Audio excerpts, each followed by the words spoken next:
আমি নির্দিষ্টভাবে মোক্সার কাছে যাব। মোক্সা, কি মনে হচ্ছে, আগে সঞ্জয়কে দুবারই তুমি দেখতে প্রিজন ভ্যান, একদম প্রপার প্রিজন ভ্যান, যে প্রিজন ভ্যান থেকে যে ভেতরে বসে আছে তার মুখ দেখা যায়, একটা বড় প্রিজন ভ্যান, যে প্রিজন ভ্যানে কখন কোথায় নিয়ে যাওয়া হচ্ছে, কোন দিকে প্রিজন ভ্যানে বসে রয়েছে, কোন বেঞ্চিতে, বাঁ দিকের বেঞ্চিতে না ডান দিকের বেঞ্চিতে, এই সমস্ত কিছু দেখা যায়।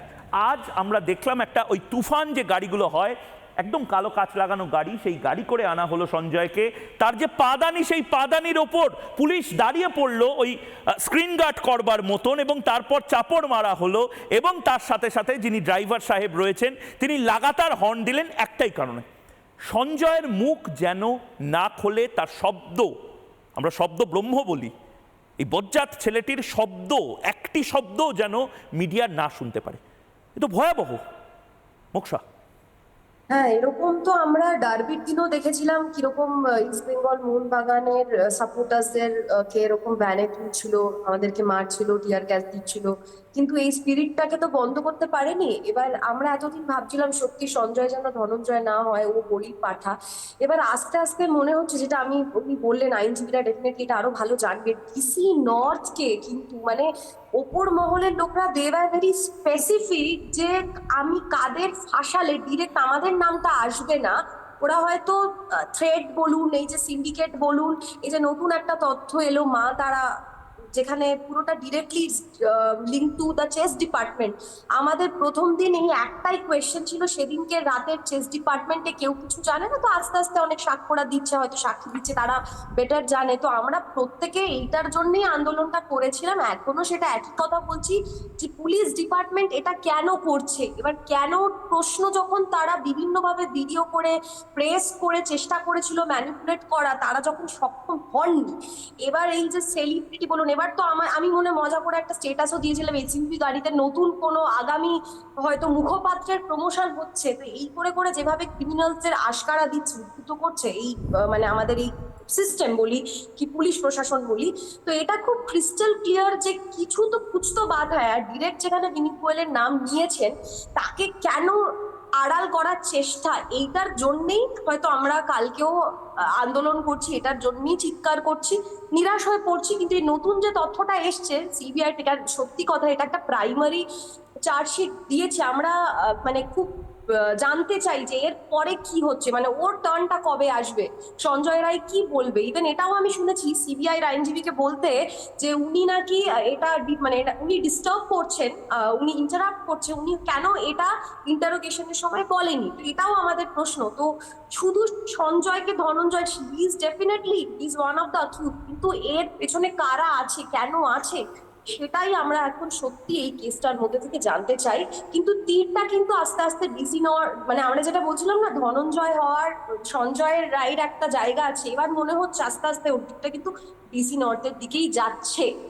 বেশ বেশ বেশ, আমি এবার অরিত্রর কাছে যাব। অরিত্র খুব ক্লোজলি এই কেসটাকে প্রথম দিন থেকে ফলো করছে এবং ট্রায়ালটাও খুব ডিটেলে ফলো করছে। অরিত্র, দেখুন, প্রথম কথা হচ্ছে যে এখানে যে যে বিষয়গুলো নিয়ে আলোচনা হচ্ছে আমি একটু ক্লারিফাই করে দিই। আমি যেহেতু ব্যক্তিগতভাবে ট্রায়াল প্রক্রিয়ায় শিয়ালদহ আদালতে ফ্রিকুয়েন্টলি থাকছি, প্রথম কথা, সঞ্জয় রায়ের মানবাধিকার লঙ্ঘন হয়নি এবং তাকে জেল কাস্টডি থেকে আনা, তাকে তোলা, এই সমস্ত জায়গায় সঞ্জয়ের গায়ে হাত দেওয়া, তাকে মারধর করা বা ইত্যাদি, যেগুলো জেনারেলি একসময় আমরা ওই টিনেমায় দেখে থাকি, সেই সমস্ত আমার সামনে আমি যতক্ষণ ট্রায়ালে উপস্থিত ছিলাম এবং কোর্ট প্রক্রিয়ার মধ্যে তো অবশ্যই সেটা হয়নি। এবার দেখুন, প্রথম কথাটা হচ্ছে, আমার কাছে যেটা লেটেস্ট ইনপুট আছে সেটা হচ্ছে যে সঞ্জয় রায়ের সাথে বা সঞ্জয় রায়কে জেলে উস্কানি দেওয়া হচ্ছে এবং উস্কানি দিয়ে সেই উস্কানির পরিপ্রেক্ষিতে সে মাঝে মধ্যে এই ধরনের নামটাম বলছে, বিভিন্ন রকমের কথাবার্তা বলছে। কিন্তু ইন্টারেস্টিংলি কোর্ট প্রক্রিয়া বা ট্রায়ালের মধ্যে কিন্তু সঞ্জয় এখনও পর্যন্ত এই ধরনের কোনো ব্যক্তির নাম তিনি বলেননি এবং সেই রিলেটেড কোনো আলোচনা আসেনি। এবার সঞ্জয় যেটা বলছে যে আমার কথা শোনা হচ্ছে না, পার্শিয়ালি ঠিক কথা বলছেন, তার কারণ এখন যে ট্রায়ালে যে প্রক্রিয়াটা চলছে সেটা ক্রস এক্সামিনেশন। প্রায় 50 জনের বেশি উইটনেস আছে, সবে বোধহয় 13-14 জন মতো কমপ্লিট হচ্ছে, না 9 জন, আজকে বোধহয় আরও 2-3 জন হয়েছে, তো সব মিলে 10-11 জন মতো হয়েছে ধরুন। এবং এটা চলবে, কারণ 51 জন, এটা আরও বাড়তে পারে। প্রসিকিউশন উইটনেসের সংখ্যাটা, কিন্তু এখন যেটা হচ্ছে উইটনেসরা আসছেন এবং তারা তাদের যা বক্তব্য বলছেন তার মধ্যে পোস্টমর্টমে ডাক্তার আছেন কিংবা ওই ডিপার্টমেন্টের অন্যান্য এইচওডিরা আছেন বা অন্যান্য সিনিয়র ডাক্তাররা আছেন, তারা তাদের বয়ান দিচ্ছেন এবং সেই বয়ানটা ডিফেন্সের আইনজীবীর সাথে ক্রস ভেরিফিকেশন করে নেওয়া হচ্ছে।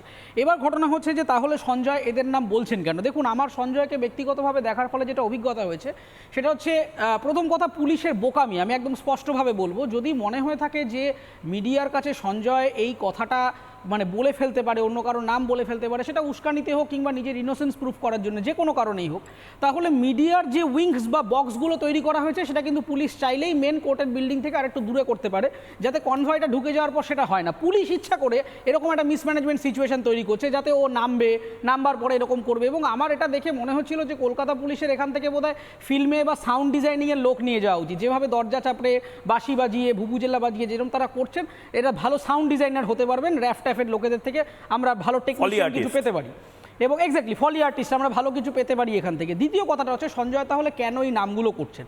আমার যেটা ব্যক্তিগত অবজারভেশন সেটা হচ্ছে যে সঞ্জয় রায় এই ঘৃণ্য ক্রাইমটি করেছেন এবং সেটা চার্জশিটে বলা হয়েছে, ফরেন্সিকের সাথে ম্যাচ পাওয়া গেছে, সেটা অন্য প্রসঙ্গ। আপনাকে যেটা মানে মাথায় রাখতে হবে সেটা হচ্ছে সঞ্জয় রায় এখন বুঝতে পেরেছেন যে তিনি তো ফাঁসছেনই চারিদিক থেকে, কিন্তু তার যেটা প্রশ্ন মনে তৈরি হচ্ছে যে আমি আজকে যে এই যে খুল্লা একটা হাসপাতালে যাওয়া, সেখানে কুকর্ম করা, এই লাইসেন্সটা আমাকে কারা দিয়েছে? এই লাইসেন্সটা আমাকে এই যে সে ডিপার্টমেন্ট বলছে না, এটা পুলিশ ডিপার্টমেন্ট নাকি সন্দীপ ঘোষ এবং তার লবি নাকি সরকারি প্রশাসনের হাত ছিল সেই জন্য তাকে দেওয়া হয়েছে, সেটা আমরা আরও ট্রায়ালের পরবর্তী ক্ষেত্রে জানতে পারবো। কিন্তু মজাটা হচ্ছে আপনি যদি ভালো করে সারা বাংলাটা দেখেন, সিভিক ভলান্টিয়ার হায়ারিংটা সম্পূর্ণ ত্রুটিপূর্ণ। তার কারণ হচ্ছে এখানে প্রপার কোনো পরীক্ষা নিয়ে ব্যাকগ্রাউন্ড ভেরিফিকেশন করে এই ধরনের কিছু হয় না। দ্বিতীয় কথা হচ্ছে সমস্ত জায়গায় এই সিভিক ভলান্টিয়ারদেরকে কিন্তু বিভিন্ন পুলিশ অফিসার, সবাই নয়, কিছু বদমাশ পুলিশ অফিসার আছে, তারা কিন্তু সেলসম্যানের মতো ব্যবহার করে। আপনি রাস্তা দিয়ে যাবেন, দেখবেন যে একটু বড় অফিসার সে কিন্তু গাড়িতে বসে আছে। এই সিভিকদের কাজ হচ্ছে ঘুষ তোলা, গাড়ির চাবি কেড়ে নেওয়া, লাইসেন্স চেক করা, এবং এই সিভিকদের শেখানো হয় না যে ভাই তোমার আসল রোলস অ্যান্ড রেসপন্সিবিলিটিটা কি। এখানে সিভিকদের বলে দেওয়া হয় ভাই তুমি পুলিশের অংশ। তারা কি করে, এবার পুলিশ ডিপার্টমেন্টের ক্ষমতার অপব্যবহার করে এবং সমস্ত এই সিভিকদের ঘাড়ে বন্দুক রেখে কিন্তু বহু অফিসার, আমি একেবারে নির্দিষ্ট নিজের চোখে দেখা অভিজ্ঞতা বলছি, বহু অফিসার দিনের পর দিন কিন্তু এই অসভ্যতাগুলি চালিয়ে যাচ্ছেন। পাবলিকের হাতে মার খেলে সিভিকরা খাচ্ছে, লরিকে ঘুষ নেওয়ার জন্য ধাওয়া করতে গিয়ে বহু দুর্ঘটনা হয়েছে, সিভিকরা আজকে লরি চাপা পড়ে মারা গেছেন, সিভিকরা যাচ্ছেন। প্রত্যেকটা জায়গায় কিন্তু সিনিয়র অফিসাররা সেই ওই ইন্দ্রজালের পেছনে রয়েছেন, তারা কিন্তু সামনে আসছেন না এবং সামনে এই সিভিকদের দিয়ে এই কাজগুলো করানো হচ্ছে।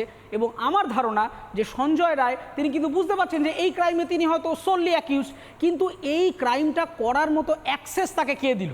একটা সিভিক ভলান্টিয়ার হয়ে আরজিকর হাসপাতালের সামনে একটা কলকাতা পুলিশের আউটপোস্ট রয়েছে, সেই আউটপোস্টকে টপকে তিনি ঢুকে যাচ্ছেন। প্রথমবার ঢুকছেন তা না, তিনি রিপিটেড অফেন্ডার। এর আগেও বিভিন্ন রকম সিবিআই কিন্তু আপনাদের মিডিয়া রিপোর্টও আপনারা দেখিয়েছেন যে বিভিন্ন ভিডিও ক্লিপ সহ বা সন্দীপ ঘোষের সাথে এই যে একটা ক্লোজলি লিঙ্কড রয়েছে এই লোকগুলির, এইটা একটা প্রমাণিত। নানা ধরনের কন্টেন্ট দেখার জন্য লাইক করুন, শেয়ার করুন আমাদের ফেসবুক পেজ, সাবস্ক্রাইব করুন আমাদের ইউটিউব চ্যানেল।